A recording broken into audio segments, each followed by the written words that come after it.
Well, good morning, everyone. Come on, can I wake everybody up? All right. All right, thank you for joining us for this discussion on continuous modernization, conquering DoD tech debt, and leaving legacy services behind through industry partnerships. I'm J.C. Caesar with NetApp, and NetApp is honored to be a supporting partner of AFCEA's TechNet Cyber. On this panel, senior DISA leaders will focus on DISA's acquisition group, how they can leverage the innovation in industry to reduce the Defense Department's technical debt. Our panelist and our moderator is Mr. Jason Martin, Dr. Brian Herman, Martha Jasper, Colonel Jeffrey Strauss, and Chris Patchkowski. Okay, I'm sorry, the JC stands for Julius Caesar, so I can butcher everybody's name, okay? But Mr. Jason Martin is the senior executive for DISA's component acquisition organization, which includes PEO Services, PEO Spectrum, PEO Cyber, and PEO Transport. He began his service to DISA and the warfighter 16 years ago when I was born, and completed, I got to wake you guys up this morning, and completed Harvard's Senior Executive Fellows Program. Dr. Brian Herman is Senior Executive and Program Executive for DISA's Cyber Directorate, responsible for the development and acquisition of warfighting C2 capabilities, business systems, and enterprise services across DoD. A graduate of Notre Dame. I'm sorry, I went to Navy, so I don't like Notre Dame. I'll talk slow. All right, thank you very much. Thank you very much, and we can do bull in the ring afterwards. In electrical engineering and a doctorate in computer science, Dr. Herman served in the U.S. Air Force as a communications and cyber officer evaluating software and JSTARS, the CV-22, and the E-3 radar systems for airborne C2. Thank you for your service. Ms. Martha Jasper is DISA's Business Systems Portfolio Manager, which supports DISA's business transformation goals. Previously, she was a branch chief in the Cyber Security Directorate and began her career as an electronics engineer at Lackland Air Force Base. Colonel Jeffrey Strauss, U.S. Army, is DISA's military deputy for programs. He began his career as a distinguished graduate from the Corps of Texas A&M and served in many acquisition assignments, and he has been awarded 3 Bronze Stars. And finally, Mr. Chris Patchkowski is Senior Executive for DISA's PEO Transport, where he integrates long-haul transport for the DoD. Previously, he was Chief of the NLCC programs for our nation's senior leadership's classified communications infrastructure and services. Please join me in welcoming our distinguished panelists. Thank you. Thank you. All right, good morning, everybody. As JC mentioned, I'm Jason Martin. Thank you, JC, for an awesome introduction. You just made my job really easy because he laid it out pretty well what we're going to talk about today. So I've assembled, as you see and heard, the all-star cast, right? These are the people that deliver capabilities across the Department of Defense. I couldn't be happier to be with them, and I also couldn't be happier to be able to work with them and their teams every single day. So you've got an hour before you get your credits. I know they can fill up that time, so let's get into it. I'm going to start off with Colonel Strauss, who works with me in the front office across all of acquisition throughout the agency. So, Colonel Strauss, what are the key barriers to effective government-industry collaboration in addressing technical debt, and how can we overcome those challenges? Hey, sir, thanks for the question, and thanks to our industry partners for being here. There's still plenty of seats up here, bride side, groom side, doesn't matter. Technical debt is something I think a lot about, and I'll share some thoughts with you. Unlike my distinguished panelists up here, I'm not an IT guy. I'm an Army program manager and acquisition, and so I've thought about technology debt in a variety of contexts. And I think what I would, not a barrier, but I think what I would like to share with our industry partners, because you're here to hear about our thoughts on this, is just my perspective on how industry can help us with this technology debt problem. And I'll tell you, from my foxhole, there's two kinds of BD, right? There's good BD and bad BD. And I know that sounds like something penicillin can't fix, but what I mean by that is there is good business development, and from a program management perspective, good business development has three characteristics for me, right? It understands the global problem, so the big challenge that we're facing. It understands my specific problem in my piece of the pie in that global problem. And then it offers me a solution and a reasonable way to execute it, right? And the industry comes in and see me and they tell me what they got. I said, tell me how I can implement it incrementally and tell me how to get to you, right? Bad BD is coming in and saying, here's this great solution. It only works if you buy all of it, and you need to buy all of it right now, right? And that just doesn't work for us, right? The technology debt that we're facing is huge. It's massive.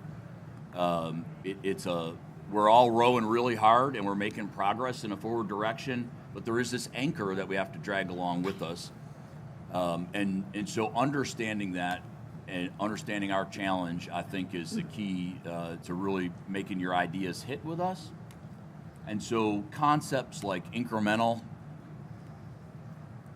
modular, forwards and backwards compatibility with existing technologies in the DoD, particularly in the IT space, you all are looking at growth and the future and what does this space look like in 6 months and 2 years and 3 years. How are you prepared for AI? And we're trying to look at backwards compatibility with Windows 11, right? So you got to help us out, right? And it's just a different change in perspective. So thanks for letting me share, sir. And So it's a great intro, and I'm going to move to Chris P. next. But speaking of complexity, backwards and forwards compatibility, Chris and I talk daily about the network, right? He is providing the backbone for the third largest network in the world. It's incredibly challenging. He works across the entirety of the agency and the department to make sure that we have that foundation in place. We talk about Windows 11. He's dealing with TDM, right? He's going to get into that. But Chris, let me ask you, how would you define tech debt in the context of the DoD, and what are the most pressing consequences of not addressing it? Thank you, sir. Actually, thank you all for attending this session at the 0800 hour. I started looking, last night was one of my peers. Quantum cryptology is another one. People are going to run off, but DevSecOps, deep dive, data-driven warfare, data analysis and automation. I mean, pretty powerful things, and then you get legacy debt. So I applaud you all for coming to this. I do owe Dr. Herman. I did not realize that Colonel Strauss was that big of a draw to get here that early. So thank you very, very much for attending. So with tech debt, again, and Colonel kind of definitely set that foundation. Key areas that we look at, and it's the same for almost all of us, and we have maybe a different perspective, but the hardware, software configurations. All those are things that we need to be monitoring, actively getting after, trying to, improve, increase, and at the same time trying to meet performance of what the customers are looking for. As that, I'll say, that foundation for the backbone, it's like the highway system. We have to be there. As you go up the stack, you have a little bit different flexibility and options on how to address that as you go into my peers, and they have all, again, very valuable perspectives as well. The challenge with that, I'll say, with that foundation, you want to pave all the roads, all the lanes at the same time and repaint, you shut everything down. So for us to be able to stay on top of meeting the warfighters' needs and expectations at the same time, trying to stay relevant in hardware, software, and also with configurations is very, very difficult at the scope and scale that what we have to support. We have over 350 locations around the world with, just from a primary IP devices, we have over 650 in those locations to support thousands and thousands of devices that we have to stay current to be able to support. And that does include as well transmission technology, which we kind of couple with the hardware itself. So time division multiplexing, legacy capability, that no one wants. They have to have it. They want to have the 100 gig, 400 gig, all the amazing things that people here are able to be pitching and, again, incentivizing us in the department to be moving forward. So with that, the impacts that we see, cyber first and foremost, that is a key point, that how do we stay relevant, especially with the threats that are ongoing, which are most of the other panels that have been going about defensive cyber operations. We fall victim to having old, outdated stuff that has vulnerabilities that we can't necessarily patch and get after.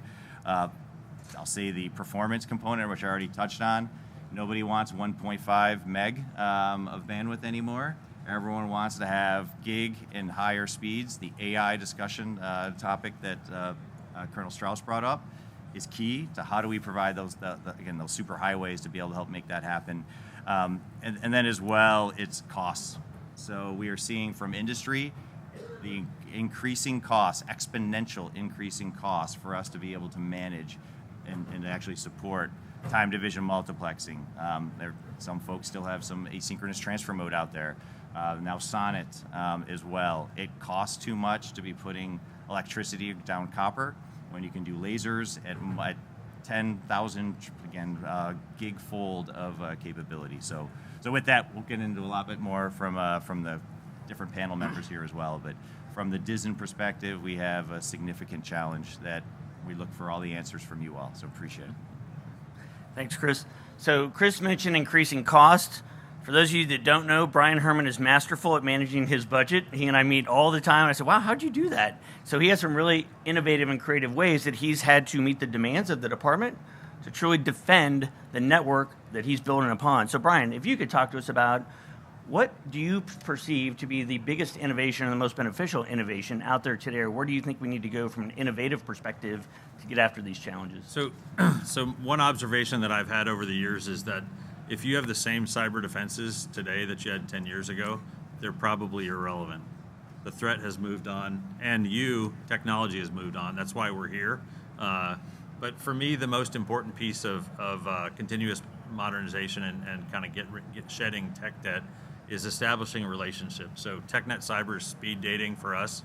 We're spending some time learning what you guys have, and we're also trying to share where we stand and what the problems are, so that you can find a way that the capabilities that you have might fit in, and we can see how to fill a gap. So as Colonel Strauss mentioned, modularity and filling a definite need versus just selling something is a key thing for me. So for us, it's about establishing those relationships. And in order to establish the relationships, what I need to understand is whether or not where we are headed aligns with where your technology roadmap is taking us. Because that's the surest way to avoid the tech debt problem, is to have evolution of the capabilities that you put in place while they're in place, so that they don't become irrelevant and have to be ripped out. It's a different challenge in cyber than it is at different levels of the stack at the network and then at the services level. But it is possible to do some of that in each of those areas. So establishing an alignment of our way forward along with the technology roadmaps that you guys provide helps us figure that out. For us, as Mr. Martin mentioned, part of the challenge is doing all of this on what has historically been a sustainment budget. So having the money to operate the capabilities that you have today that become almost impossible to shut off because somebody's still leveraging those capabilities, or you don't have a clear path to a new or better way to do that. So that's where you have to get creative, and that's where we need some help, is to understand what that transition path looks like. So where have you done this before? Initially, when we talked to industry about zero trust, as we got ready to start off the Thunderdome project, the best practice answer that we got from industry was, well, the easiest thing is to do greenfield, start your whole network all over. And that just doesn't work for the Department of Defense. And so somehow we had to find a way to modernize in place and change from that castle and moat architecture of cybersecurity to a zero trust approach. And so figuring out what that looks like. So when we talk about a modular instance of something new, we talk about what are the steps, where have you done this before, how long did it take, And a great example that we have of that is what we're doing with full content inspection. It's an as-a-service protection that we put in place at the internet access points that replaces a GOTS product that was developed for us by another agency in the Department of Defense. And we realized that if there is an existing service that we could leverage, instead of having a PMO dedicated to sustaining and evolving a capability, that was a win for us. So we had to establish what that would take to do operationally. So it wasn't just an acquisition challenge. It wasn't just a financial challenge. We had to change the way we operated our cyber defenses at the perimeter so that we could take advantage of a better new technology and the evolution that we see on the horizon for that. So for me, it's establishing that relationship and understanding if our paths align. If they don't align, great product, maybe it's not the right one. But we got to talk about how that works and then see, on a regular basis throughout the process of something being in place, if the new changes that are evolving as technology marches on, if they're continuing to align for us, or if we have to pivot and do something differently. So it's been a challenge for us, and funding is a big part of that challenge. So we have to get creative and figure out how we can do that as quickly as possible in most cases. So thanks, Brian. I'm actually going to stick with this innovation question for just another couple minutes because, as you know, they all have their own areas of responsibility, right? We've already talked about a couple different layers of the network. What we haven't talked about yet is Martha and the application, the end user side of things, the enterprise level capabilities. So Martha, you work with a completely different set of folks to consume even more SaaS, for example, just like Brian talked about a little bit. But can you talk about some of the innovations from your perspective and more the end user, the enterprise service from that angle? Okay. So I think, from our perspective at the user, really front-facing the user, is being able to start looking at, back to what Colonel Strauss was talking about, the anchor that's holding us back, right, is legacy data and legacy processes, right? And so I think, some of what we've done is bringing on not only the customer base, but trying to get after this modernization through a DevSecOps structure to allow us to modernize as we deal with those legacy things that are holding us back, right? Because as it's been mentioned by the other panelists, right, we can't just lift and shift overnight. And even if we could, lift and shift, it's not going to be overnight, right? It would be several years of effort to be able to do a big bang delivery to the customer, and that's just not realistic anymore. So as we try to develop and deliver quickly, it's delivering the right things in the right chunks so that you're getting after real capability for the customer while we, behind the scenes, deal with the data issues that we have and the business process changes that we know we need to make. And so I think the where we need help from industry, right, is how can we tackle modernization and get after a better user experience while we transform our data and manage it better and establish the right controls for it. And then also, what are the changes to our business processes that we can make? Again, maybe not overnight because there's policy that we have to meet. There's other restrictions that we have, and in the way that we deliver those processes, right? But how can industry help us to go ahead and make some changes today, improve the user experience as we're making those fundamental changes in the back end that really need to be seamless to the customer, right? So I think if we can bring in these technologies into our pipelines and start addressing, again, hacking out away at it slowly, right? But making incremental changes that are meaningful to the customer is really what we're trying to get after. So it's interesting, Martha and I had a conversation the other day about policy versus technology challenges. I had a conversation with someone in this room yesterday that naturally occurred about the same thing. So in terms of innovation, it's new thought, right? So we don't know what we don't know. I say the same thing every panel I'm in or every discussion I'm in. Tell us what you see. Tell us what you see in industry. Tell us what you see inside the department elsewhere, and then what you see inside of DISA that will help us overcome our number of challenges. Tech debt is one, right? But we know what we know. We live in our space every day. Colonel Strauss tells me we spend a lot of time thinking about DISA, which is true.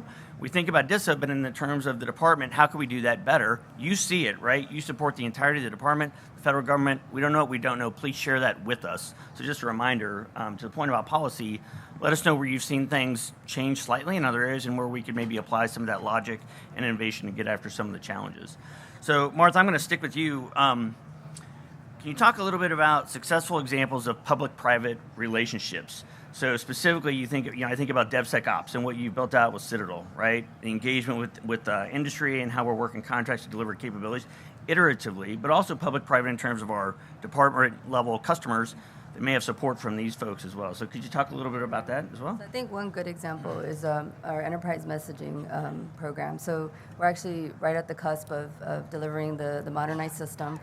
Some of the things that we did is we brought industry into our pipeline to allow us to be able to do those iterative upgrades, but also being able to bring the customers in early on so that, again, by the time we deliver, we know we're successful because the customers are seeing the changes as we're making them, and they're able to give us that feedback, right, so that we can sort of adjust as needed to make sure we're delivering not only on time, but to their intent, right, and that we're going to meet the requirement. The other thing we did was, Colonel Strauss mentioned backward compatibility, right? We made sure that as we're introducing open APIs and moving forward to standard protocols, right? Not anything that's vendor specific, to allow us to continue to modernize in the future. But we built backwards compatibility so that we could help our customers with the migration, right? To make it a little bit more seamless for them and not as difficult to migrate to the new technologies that we're building in. So I think working really closely with industry as they were bringing in these innovations into our pipeline so that we could see the quick delivery of quick wins as we were delivering the final modernized system to the customer. So really taking advantage of the full DevSecOps capabilities that we had in the pipeline and working towards being able to bring the customers on iteratively and meeting, being able to meet schedule, because I mean that's really difficult, especially as we're modernizing a lot of our legacy systems. I talked about data. I think data and legacy processes are really something that we've got to get after, but we have to do it smartly and we have to deliver quick wins to the customers so that they can see the value in what we're delivering. Okay, so you all work with industry, public-private partnerships. Do you all want to share also some specific lessons learned or give examples, maybe generically in some cases, but where you've seen that partnership work as well? So for me, a lot of it's in that as a service model where we found that there are some capabilities that we can take advantage of. And so I had to change some hearts and minds of our operators to figure out what they were no longer going to do inside the government and how we were going to depend upon industry to make that happen. That for me was a huge challenge. But there are also capabilities that we don't necessarily think of that help us. So historically at the internet access points, we have a ton of security infrastructure, and adopting capabilities that allow us to not have as much of that infrastructure. If you think from a zero trust perspective, the idea is that we would theoretically not even need a perimeter because everything else would be defended where it is. That's not really practical, but we can offload some of the work that has to happen at the internet access points from a security perspective and even from a transport perspective if we leverage different technologies like isolated cloud-based internet isolation, which pushes browser sessions outside of the Department of Defense, makes it somebody else's problem effectively. So it wasn't something that we initially thought of. It was an innovative OTA that we took a look at a couple different capabilities, and then we realized if we put that in place, we can have less at the perimeter. We can have less throughput requirements. All of that makes things possible. But it had to happen fairly quickly, and we had to get the department to realize that there was a business case for that. So for us, that meant that we would be able to make that part of the rate that everybody pays to have access to the DoD's networks, because it provides additional security and functionality for them. And that's no small feat within the Department of Defense, so it's a little bit of budgeteering kind of challenge for us, but figuring out a way to take something that industry has that is helpful for us and then figure out our financial side of making that work is a conversation. And it's a challenge, but I think it allows us to get away from some heavy infrastructure, which is part of the boat anchor that ties us down if we're not moving forward as part of the tech debt. No, fantastic points. I'll say from a public-private partnership, even relationship, has been, I think from a little different perspective, it's been helping to drive change. And from that partnership or relationship, from the product lines, truly understanding with each of our, again, core partners, what is the lifespan of that equipment? especially I'm going to the legacy stuff. Hey, this is when this is going to be terminating. This is when it becomes unsupported. So that's one aspect. But from the commercial providers of just telecommunications infrastructure, that will be going away. I think it's felt like a decade plus of TDM is done tomorrow. Well, now it's technically being done tomorrow. But yet working together to quantify that message, going back to the department. So as that DISN backbone and core, we support all missions.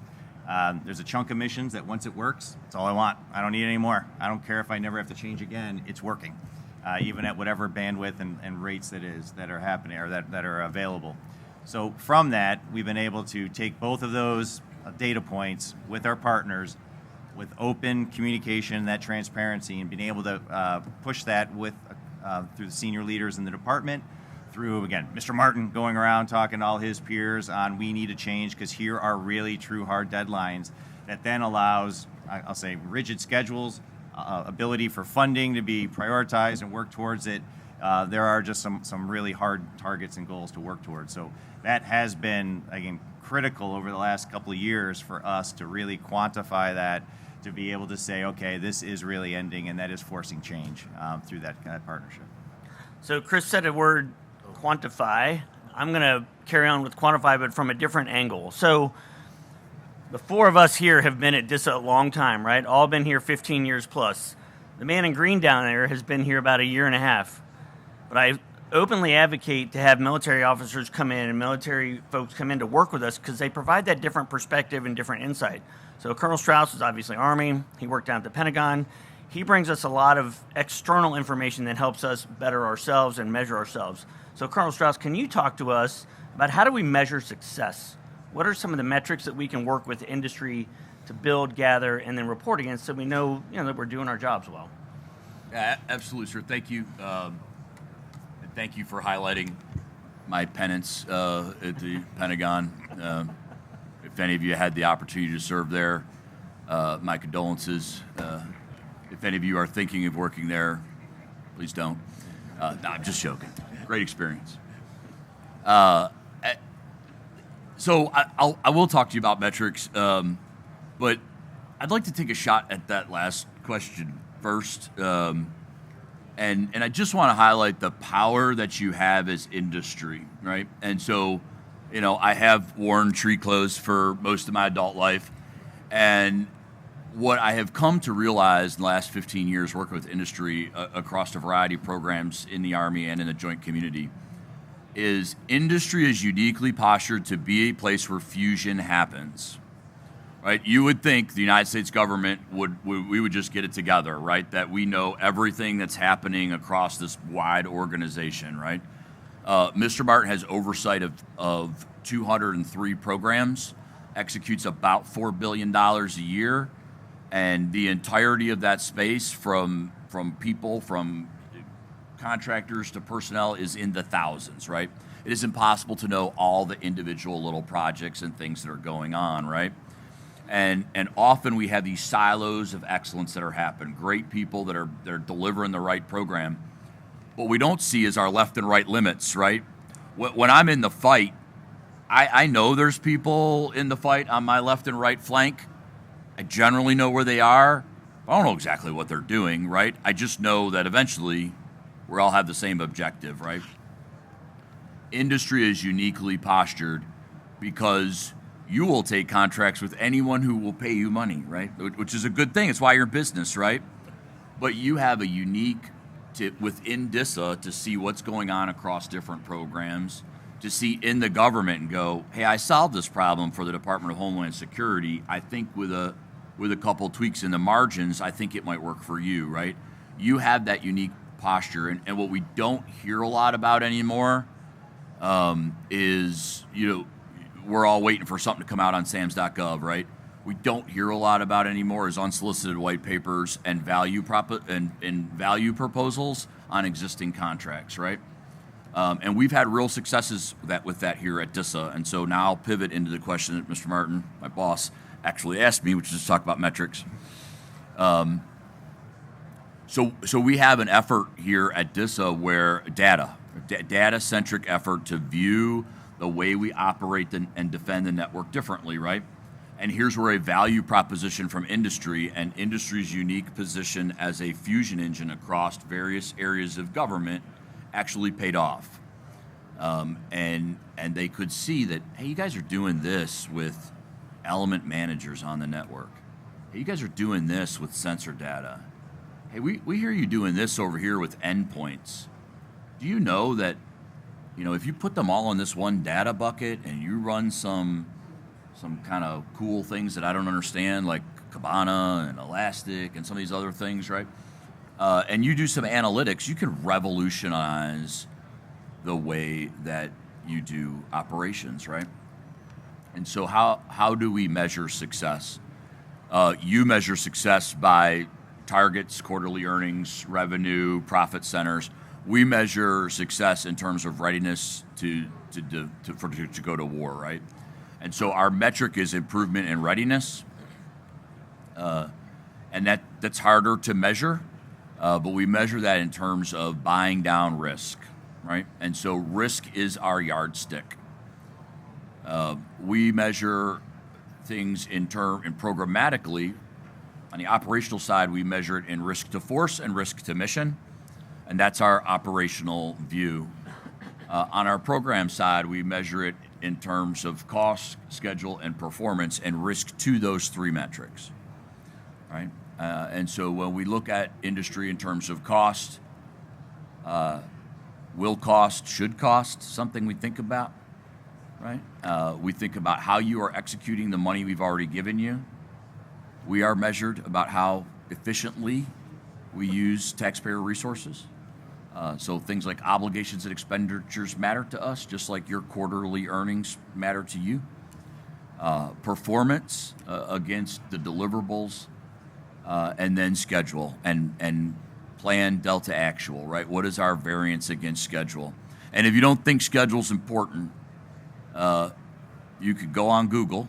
I'm not calling them out because they're sitting in the front row with cool pins and badges, but you can go on Google and Google the SecDef's memo on acquisition and the President's executive order on acquisition reform, and the review of every MDAP that's over 15% schedule variance for review by the Secretary of Defense.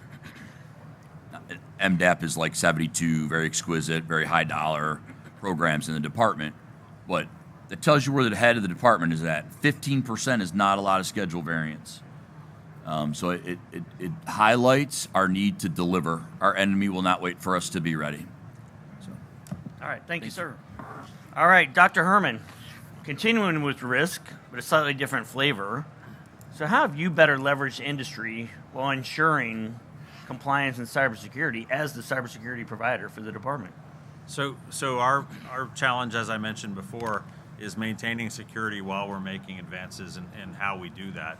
And so for us, it becomes a question of analyzing the data about whether and which parts of our cybersecurity infrastructure are most effective and where we have overlaps in those capabilities, so that we can figure out what we could stop doing, which is perennially the challenge for us, is stopping something so that I can resource bringing something else on or changing the way we do things. I already gave the example of how we did the full content inspection as an example, but we are in the process of evaluating all the tools at the perimeter and saying, if I put them in this order, which one catches the most problems, and then which ones can come off from there. So that kind of an analysis is extremely useful for us.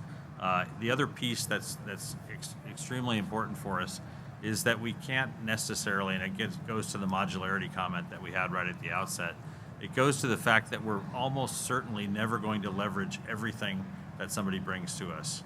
The great integrated solutions are wonderful, but we can't always put all of our eggs in one basket. So we have to figure out interoperability among the tools in those places as well, whatever part of the stack that we're in. And then you've heard a little bit about the Thunderdome example and where we stand on the capabilities there. The challenge for us was we were in the process of shutting down the joint regional security stacks, which are a significantly capable set of security functions, but they're happening now at a different place in the infrastructure than where we think Zero Trust Tech tells us to do things, which is effectively closer to users, closer to important resources and applications and whatnot, versus something that's in the mid-tier of the transport stack. And so shutting that down became, a significant challenge. We had to have something in place to do the security closer to those resources before we could be able to start that shutdown process. What it meant was that we ended up having, a 3 or so year process to shut down JRSS, which will be complete by the end of 2027. But like the challenge that we knew it was going to be a hard lift, because everybody in the Department of Defense that leveraged JRSS had to do that work, and some of that, the implementation of Zero Trust was a little bit independent. So every organization got to choose kind of their own path for how they were going forward. But if you the best time to plant a tree was 10 years ago. If you plant one today is the second best time. The problem is, if you didn't start 10 years ago, or if you didn't start 2 years ago, then your finish line, no matter how effective your strategy is, your finish line eventually comes down to physics. It's like Chris's problem, where we just have so much infrastructure that we have to hit periodically throughout. So every component in the department had to establish what their path was for things like SD-WAN, and that meant that we could then start shutting things off. But we have lingering challenges in the department to end JRSS, and we're looking at pretty interesting strategies for how we turn that into more of a routing function, while the security functions get picked up in other places in the department. So getting industry support, having good solid contracts that allow us, and this has been maybe an eye-opening experience for us, having contracts that actually allow us to not grow, but also potentially contract at the end of a program. It's the financial reality that we are in. If the costs don't go down while you're in the middle of this, and we have a ramp for a budget, then we have to figure out something else that has to stop happening.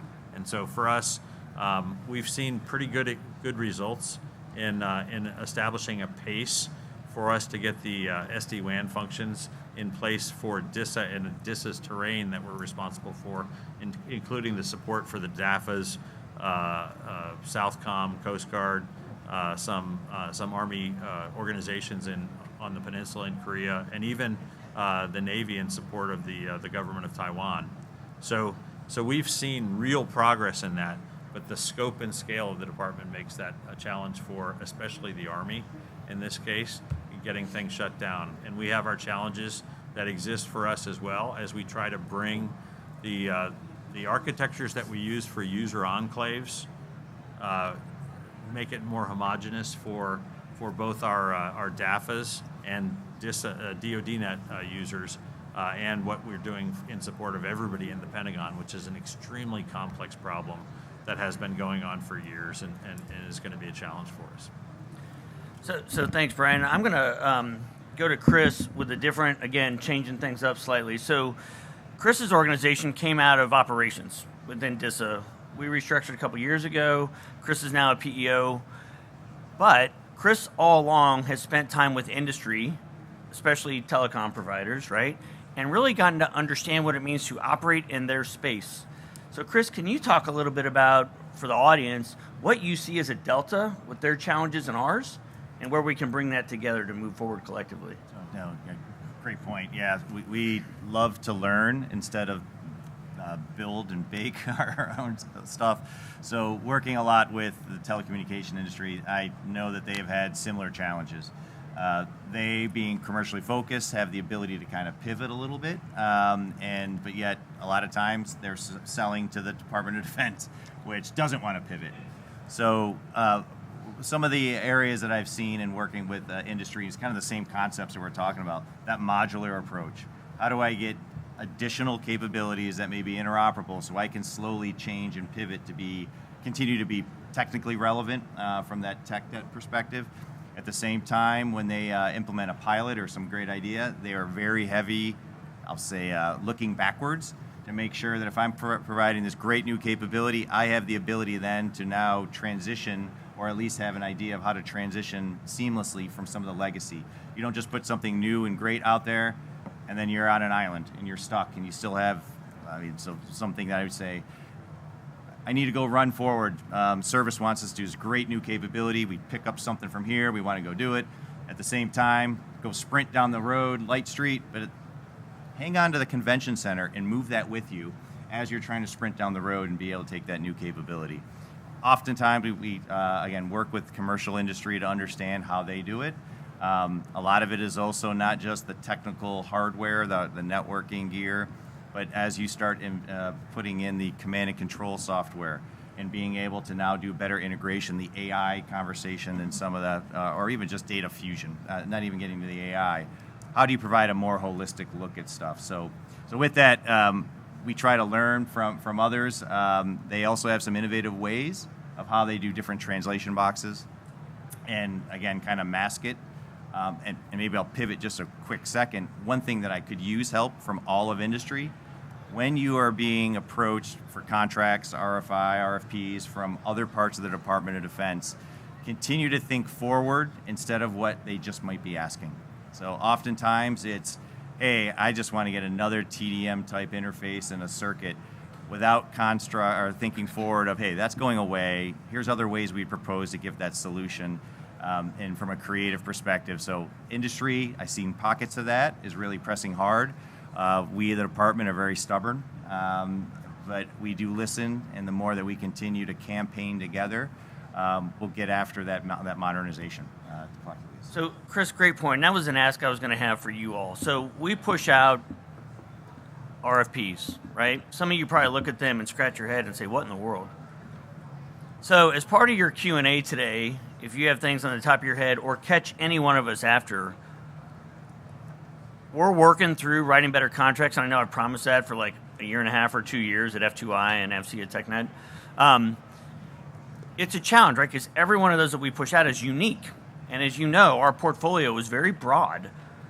So there may be a unique or specific type enhancement or way we could word something better so you all better understand how to bid back to us. But there's probably some broad stroke type things you've learned in industry and across the department of the federal government to say, DISA could probably do this a little bit better. Share that with us, right? We are all responsible for delivery. We can't do that without you. Let's make it easier for both of us and share that information. So either grab us today after or during the session here in a second. I'm going to go to questions in a minute. But just make sure you're thinking about that from the very front end, right? Early and often, okay? So I'm going to ask one question left for the entire group, so riff off each other, and then we'll go to questions. I'm going to kind of combine a couple things that I had preloaded here. And I led into this one, right? So where can we work together more than just RFPs, right? Is kind of the first question. The second question is for industry, what are the critical next steps for all of us to work together to deliver faster, to reduce tech debt, and to get the capabilities out the door that keep us as free as we are today? So I'll start with you, Martha. I think one thing on just the last note that you made, right, is when we do have to carry technical debt, that we're purposefully making those decisions to do so and actively managing that, right? So that we can, at the next iteration, make progress. So I think that's important because we know we're never going to get away from it, but we need to actively manage it and again, make those decisions on purpose, not accidentally start carrying that forward. Okay. So go ahead, open to whoever. So I think, relationship is kind of where I started off the conversation. And relationship is different than a contract. Relationship is understanding each other, our needs, and to Chris's point, getting insight from you about what you're seeing others do in the space so that we can take advantage of not having to learn a lesson the hard way ourselves is for me the biggest challenge. And so having a conversation, in my mind, answering questions, having a discussion, proposing innovations that allow us to do things that maybe we hadn't thought of, because it is easy to do the cut and paste and try to do the same thing that we've done for a while, but that's not really where we need to go. And so that's why this, every half hour throughout this day and yesterday and tomorrow is me meeting with industry partners and trying to figure out how we make this stuff go forward. It's not the same thing as just a single acquisition program. It's developing a relationship to try to figure out how we make this stuff work together. So for me, conversations, and there are innovative acquisition strategies that we can use for that purpose. We can leverage OTAs, and we can leverage novel ways to do source selection where we have more of a conversation versus just a document review is, I think, an important piece of that as well. So understanding how to reach out and get that conversation started, establishing that relationship, for me, is the most important thing. Yeah, and again, that last point, Dr. Herman, I completely agree, and the same thing that Colonel Strauss was saying. Those unsolicited value proposals are, again, amazing, critical. It's making us think different. Again, as Mr. Martin said, we were operations, and a lot of times I still feel that we bleed operations. Yes, he's not. Some of our acquisitions aren't to where we want them to be, and that's why we lean on experts to help us from that perspective. So, blurring that world, we do listen, and oftentimes some of the cookie cutters over the last 5-10 years, we've got to shed that, and we are shedding that, and open to, again, innovative ideas, different ways of doing business, but at the same time, us having that conversations, panels, cubes, or walking around any of the different booths here with any of the types of folks, you understanding our environment is critical. That is and it's bi-directional dialogue. Committed to that. Team is committed to this as well, knowing that that's the only way we're going to be able to get to what that establishing lethality is, as you heard Mr. Barnhurst and General Blackwell, from that's our target, and that is our whole goal of making that happen with from the transport domain. I'm going to assume you have something to add. Have you ever seen me not have something to add, sir? Can y'all hear me? Sure. Okay. Pull it over. Typically, no one has a problem hearing me. So I can't believe I'm going to do this, but I'm going to use a baseball analogy. And for those of you that know Mr. Martin, he's a big baseball fan. I still think it's boring, but the analogy works for my purposes here, so I'm going to use it. And so here's the feedback I give to industry. You're probably sitting here going, I'm a little confused. Wait, you want us to go fast, and the enemy won't wait, but you're talking about incremental and modular, like it doesn't compute, right? And so I'll leave you with this little bit of analogy, right? Looking around the audience, some of you have kids. All of you presumably were children at one time. Some of us still are. But when your kid decided he wanted to play baseball, right? The first thing you did was not go out and sign up a hitting coach, buy him a $400 bat, get him his own helmet, buy a $300 glove, right? Like, it's not how that went, right? You said, well, let's sign up for Little League and see if you like it and try it. And we all used the one dented aluminum bat and shared 3 helmets that some old coach with a beer belly pulled out of an old Army duffel bag, right? At least that's what Little League looked like when I was a kid, right? So it's still true. But, like, you tried it before you went all in, right? And then when it worked out and you liked it, like, all right, well, we'll try travel ball, or, okay, yeah, you probably need your own bat, right? We'll get you in the cool bags, right? Mom will even put your name on it, right? Like, that's how it went, right? And so that's what I'm encouraging us to think about here as industry is when you think about those propositions to us, think about ways that we can prototype, that we can pilot, that we can do that quickly, that we can demonstrate collective success, right? I now have a value proposition to fight for resources, and then we can scale and go fast and extrapolate value across the department, right? And so, sorry to bore you with a baseball analogy, but Well, I instantly knew who had kids that played baseball at some point in their lives, right? So that was good. All right, so we've got like 8 minutes for questions. All right.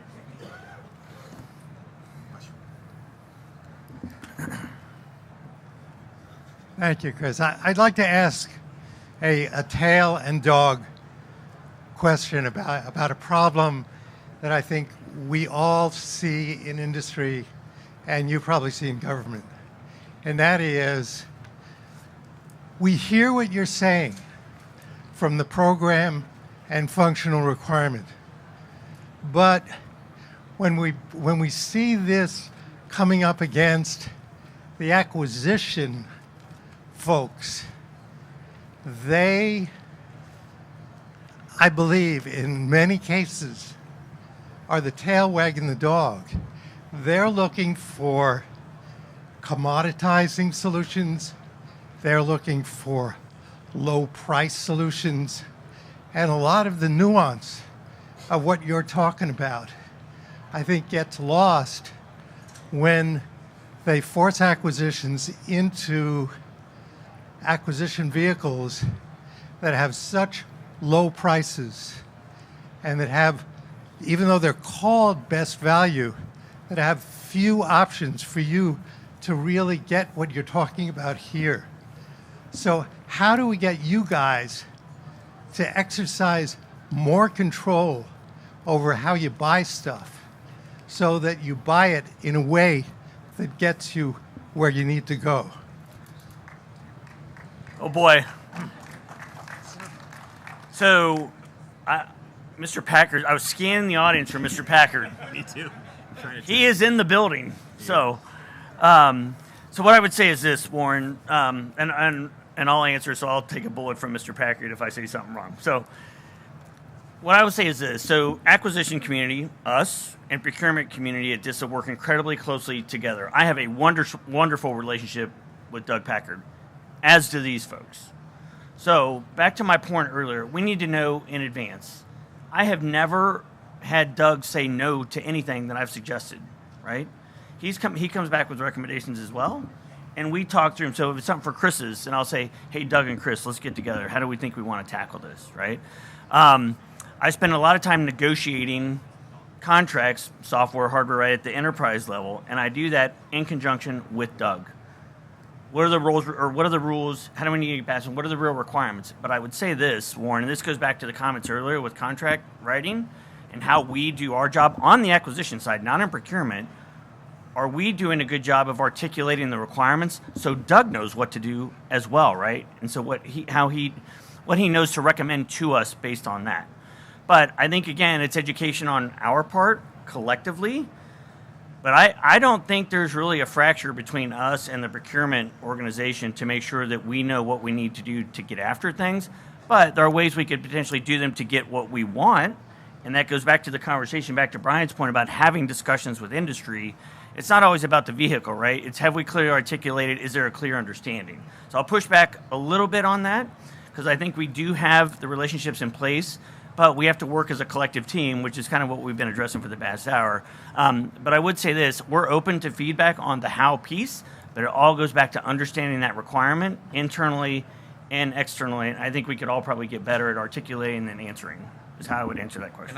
Can I jump and add on to that? So one place where I do see a challenge sometimes, and I guess what I would ask is if you see us doing something stupid, Right. tell us. So all of the acquisition professionals in the agency work for us. All of the procurement folks work for Doug Packard, Yep. and we work very closely together. One of the challenges that I've seen in some cases is that best value efforts can, through the use of excessive evaluation notices, become something akin to LPTA. Because effectively what happens is you have a group of vendors that have provided solutions that are compliant with what we've asked for, and then others that maybe are not. And if you ask them additional questions, maybe their solution becomes compliant, and then it effectively becomes a low-cost decision. That's a risk-averse strategy, and one that we have to work very carefully between our organizations, because we really mean best value when we say best value. And so my guidance to our program offices is that process of excessive or of too many evaluation notices needs to raise a flag, and we need to know that we're kind of veering off course from what the act strategy is. Right. So that's the way I would look at that, if that's what you're kind of getting at, Warren. Okay. Well, okay. We got 2 minutes left. Good morning. My name is Jim Cosby. I'm a Chief Technology Officer for NetApp. And I'm wondering if DISA has looked at, or are they using today, and have they looked at things as technology as a service, whether it be compute, data storage, a lot of these consumption offering services out there now. We have numerous customers in civilian government, in DoD, and it does a lot of good things. It lets them get 100 to 2 or even 300% of the technology they need today at a fraction of the price, right? And it lets them not only get a lot more now for a lot less money, it lets them scale up, and they can scale down based on demand, and it can also address that capacity on demand that the Colonel was talking about. We need to drop in and turn on and flip a dial and go and grow now. So I'm wondering how DISA feels about these capacity programs, and are they working? Are you doing them today? I probably have the most awkward one, being transport, but yet those are some of the creative ways that how do we get transport as a service. The hesitation on our side is making sure that we have the infrastructure in place, the standardization to be able to make that happen. As an example, we were just trying to get one of our core routers upgraded to do something. Great idea, operationally, let's work it. Well, we started unpeeling that onion and determined that we needed to do 7 other things prior to making that one thing happen for that good idea. So we are, again, the modular standards and working through that. I know from our perspective that is interesting ways. We've got new contracts, approaches to be able to get after that, and much more open-ended. What is industry doing from a transport perspective? Again, great opportunities. A lot of folks here are again, making us think different. You're seeing, again, going back to the last question a little bit, my solicitations from based cookie cutter operations focus from a couple of years ago are taking longer. But they're taking longer because we are taking that feedback, putting that in, and looking at opportunities from that, definitely from a transport. From the services perspective, we have embraced software as a service capabilities, and for where we need, if the offering isn't available at the right impact level, we partner with Mr. Marshall over on the J9 side to take advantage of their cloud offerings to deliver those capabilities. Yeah, so I was going to say J9 lives in the capacity space, right? And they happen to be in the back of the room, so now they've been called out. But we on that side of the house, we've had those contracts for almost 20 years, capacity based for the entire data center infrastructure, and we did that to expedite capacity increases and decreases. So DISA is open to it and has been, and we've modified it over the years, but it is something that we have leveraged and I think would be interested in learning more about. So short answer. I think there was one more question. Yes, sir. Good morning, thank you. Chris Oran with Empower AI. I wonder if we could perhaps, I know it's the last question, we'll close with a lightning round. We've talked about unsolicited proposals and things like that. What are some of the other ways that you all like to receive information? Are you on social media? Do you read white papers that are sent to you? What works for you all? Thank you. So I tell you, for one, what we do is we try to have a conversation, solicit the white paper so that we can get a little smarter before we have a deeper conversation. I for one put aside time every Friday to have industry discussions with new and existing partners to make sure I understand where things are going. So that for me is the way that I do that. So we have a front door as well to be able to get data in. So it's not just one person's desk, and if they're not in, then no response or they can't get to it. We got more of a community effort, internal, and then I'll say taking it up a level. We have multiple meetings at this level, so we can kind of bring up those ideas, which we're finding more and more are second and third order effects impacting across the way. So, but again, a lot of that comes from just that raw data, and then we can have follow-on conversations. And part of the value of those white papers is we can figure out who within DISA ought to be in the meeting. I know DISA is a big organization. It's complex. It's hard to navigate if you're outside.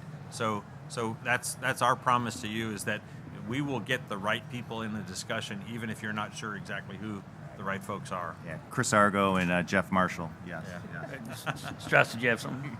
Yeah, I'll give you an alternative view. Those are great, but for those of us who went to public school and are reading challenged, show me, right? Like you guys are out there, presumably, if you're in business, you have customers who are using your product.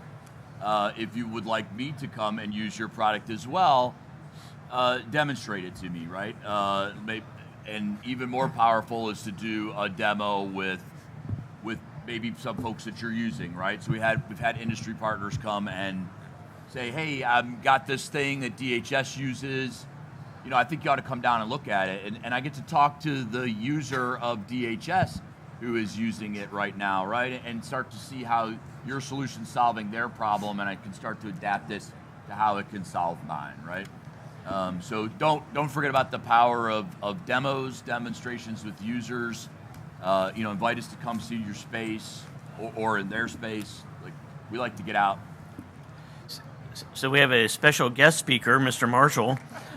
Hey, good morning, everybody. I'm going to add the new guy perspective to this. And I just coached my team over across the way because a lot of industry is here, and they asked me, what do we do, Mr. Marshall? How do we handle all these people coming over and asking and saying they want to talk to you? They want to tell us about all the stuff that they got. Some of you may have heard me yesterday morning. It's real simple. This group up here, they're seniors for a reason. They're at the strategic level. They talk about strategy and what strategy we need at DISA. I'm the same way. When you want to come talk to us, my ask is talk to us about what the strategy is that your product or your solution or your service does. I don't want your details. I'm sorry. That's too far into the weeds for me. I can't think at that level anymore. I'm beyond that. I got people for that. If you really want to get to me and talk to me and this group up here about what you can do for us, tell us what problem your solution solves. What is it that your solution is doing that we can then think about our problem set and our gaps, and then we can decide how to actually use that. From there, then I'm going to work with you, and they're going to work with you on how do we then fill out our business requirements that help us to fill that gap with the solution and the problem set that you're solving for. That's my ask. Thanks, Jeff. All right. I'm going to wrap this up, and I'm going to tell you, so when we pre-briefed General Stanton last week, I said we will be wildly popular. And so thank you, number one, for being here. I feel like this was a pretty successful panel, right? I appreciate all of your insight. I'm confident you are all going to come talk to us here once we exit this stage. But I do want to thank you for being here early. I want to thank you for your participation, and I want to thank you for your insights into helping us grow together. Thanks, everybody. We got more.